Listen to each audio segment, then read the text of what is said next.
Boy, it sucks getting old. So you think you want to do rideshare, but I want to tell you right now, it's really not for everyone, and I want to explain why. My name's Dan. I drive in one of the wildest cities in the U.S. of Houston, Texas, over the fourth largest city, and it definitely keeps me very busy within the city and on my toes whenever I drive my day. All right, so welcome back. I was thinking about just making one video a week, but I had so many ideas and topics that were popping into my head. I really should probably be writing them down, but it's all right. So, last video was kind of like a little intro to myself and just the Uber in general, and if I think it's a good idea, which I do think it's a good idea. So, in this video, I think I want to talk about what can you expect with Uber and what can you expect with the riders.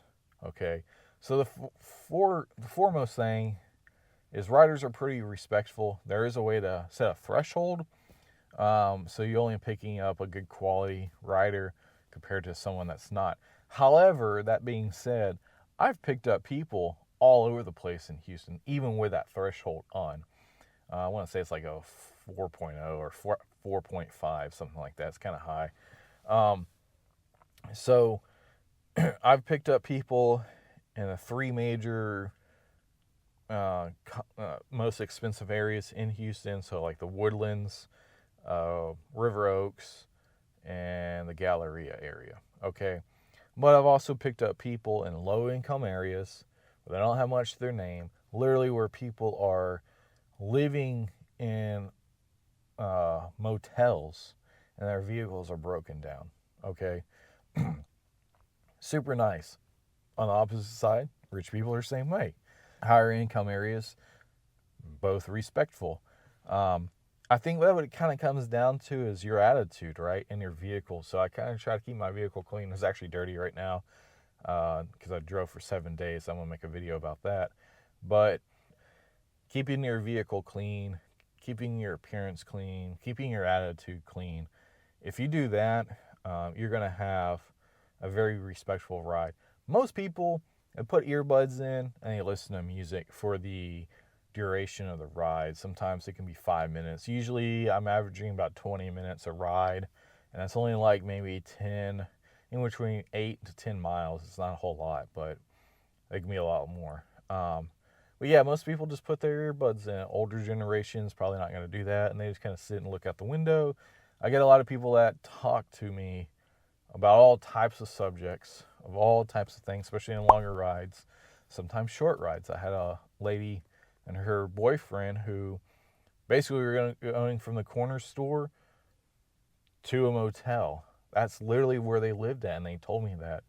Um, so she was asking a lot of information about Uber, and it was one of those things where she was asking me a question before I can even answer. She was asking another question. It was just it was crazy, and I didn't even have time to collect my thoughts. One reason why I wanted to make these videos because I get this quite a bit, although she was really fast. And I told her it's all about the car appearance and your appearance, and just kind of take that with what you deem as good. She was in a low income area and extremely nice person. You can just tell she was down on her luck and stuff. And and I did tell her, I was like, it is about your appearance in any job. This is no different than working from Walmart. You have to have a good appearance. You have to have a good attitude, and your car does have to be pretty top notch. I drive a 2024 Bronco. It's a great gas saver. It's clean. I bought it whenever I was driving for the or working for the beer company because I did have to carry stuff for them sometimes, and I kept stuff in the back. Um, but it's a clean car. It's a great car. It drives me all over. It gets me like 450 to the tank, 450 miles to the tank, around 25 to 28 mpgs, depending where I'm at. Averaging around like 26 usually, and easy maintenance. It's an easy car to drive. It's a very bumpy city, so it's a very smooth car to drive with, and it's up high. But she didn't really have a vehicle. So she was asking me about that, and I told her Craigslist is, or not Craigslist, Facebook Marketplace. Craigslist even still around? I don't even know. Yeah, get on Facebook Marketplace or some type of training forums, and you can find a ride that will suit your needs for relatively cheap. But I honestly just don't think she was able to do that. So I've also had friends tell me, well, they use Uber to basically pay for gas for the week going to and from work. They might pick up someone and take them to work, which just really doesn't work out too well, because that's not really how the app's designed. It's not really meant for that. So I don't really recommend doing that. If you work a very steady job and you're making good paycheck, I don't really recommend doing a rideshare app at all. Maybe on the weekends, that's about it. But you're not going to be making a whole lot of money on rideshare. But so people I get, I pick up a lot of people going to and from doctor's offices. That's like, I want to say around like 80% of the clientele. To and from work, that's another large percentage. And school kids, because I have such a high rating and I'm pretty decent with that, I'll go pick up kids all day long. So don't really mind doing that, as long as they're on time, and for the most part they are, and they're not going far. I go pick them up and I'm going like 5 miles. And pay wise, I can't really tell you on the pay because it's just so common for me to do. $10, $12, something like that, with a little bit of a detention wait time in there. So kind of figure $10, $12. And hopefully there's a detention wait time where it might pay you an extra like $2 or whatever. But I get a lot of people, just that's primarily my thing. Houston's a city where it just like never sleeps. It's constantly moving, constantly stuff going on. So you can pretty much do rideshare based apps 24/7 if you wanted to. But yeah, I don't really get many disrespectful people. The two worst that I've had, probably three. A lady wanted me to basically just like drop what I'm doing, which was driving another customer from a doctor's appointment, older lady that had trouble getting out of my vehicle. And I do sit a little bit higher. It's not like a smaller car. But she had trouble getting out and kind of moving around, so I had to help her on that. And somehow the other passenger was already like texting me and saying I was taking too long, and it was raining out. And that was probably my worst experience. And I got her, and she was also going to a doctor's appointment, and she was already late to that one. So she was like making that my fault somehow. But I did take her there, and she was, I think, finally, by the time, it was only like 5 minutes away. So by the time I got her to her doctor's office appointment, she seemed kind of more mellowed out, I guess. So the second, I guess worse, second or third worst, and I'll have some other ones that are coming to mind, but they're not bad. They're not disrespectful. It was just how the situation was. So one lady got in, and she, again, my vehicle's not the smallest, but not the biggest. It's just a medium compact SUV. It's pretty easy to get in. And she was complaining about the leg room. She was a heavier set person, and I've had a lot of people of all sizes in this vehicle. I've had all types of stuff in this vehicle. I've helped people basically move doing Uber, which I'll get into that in a minute. But she was complaining about the leg room. I had the passenger seat pushed all the way forward, which is pretty much where it's at now. And I even put the back up. And then she was complaining that it was too hot. Mind you, this was basically during winter. And our winters here in Texas are kind of crazy, but I did crank up the AC for her and turn on the back and try to keep her as comfortable as possible. She wasn't going for like 5 or 6 miles. I just think, again, it's a personal problem, and they see people, you're kind of like a bartender, and people just kind of open up to bartenders. Same thing with drivers and cab drivers. I'm sure they're the same way in those type of cities. So just kind of be aware. People do complain and moan and groan, even though it's not really against you. Had another family that went into, that was relatively big. Just trying to say this the nicest way. Same thing, but they were able to get in here, and they were pretty respectful, just going to like the store. So kind of the same situation. Had a lady that I pulled up to, really nice lady, pulled up to her apartments, and I noticed that she had a lot of stuff in her hands and kind of around her legs and feet.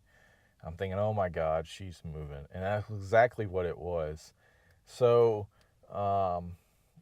she was like, she literally told me I'm moving. And I'm like, okay, cool. It's like, is this everything? So we loaded up the back full of stuff. And she's like, well, I got more. And it was like, Lordy, oh my God. I had the passenger seat full, had her in the rear passenger, there's stuff in the center, and then she had her kid. The reason why I did not take it, did not deny it when I pulled up, is I can tell that the child was autistic, and I have some family members who have autistic kids, so I know how hard it is, and she was a single mom, and I know how hard it is not having that support system. And she ended up being really cool. Took her to her new house in a really nice area, and helped her kind of more or less just unload. So just be aware, you might get someone that is moving. I've had this a couple of times. I'm generally not like gonna say no. A lot of people that use rideshare, they don't have a car, so you have to think about it that way. I'm not gonna hook up to a trailer and pull a boat, especially in this little vehicle. But a lot of people, they don't have those means, and they use rideshare apps to get around. So I'm not gonna sit here and say no. It's just, if I did that all day, I would get no one. Unfortunately, some of these rides aren't paying a whole lot. Some of them are paying like $3.99 to $5. That's not a whole lot. But if you keep the app going and keep accepting, what's going to happen is it's going to drop you rounds after rounds after rounds. Then you'll get one that's like $12. Then it'll go back to like $3.99. Then you're going to get one that's like $8. And it's going to go to $20. So it's going to bounce around. And that's kind of what you learn with truck driving, is that time is money. If your wheels aren't turning, you're not going to be making money. If your wheels are turning, you're making money.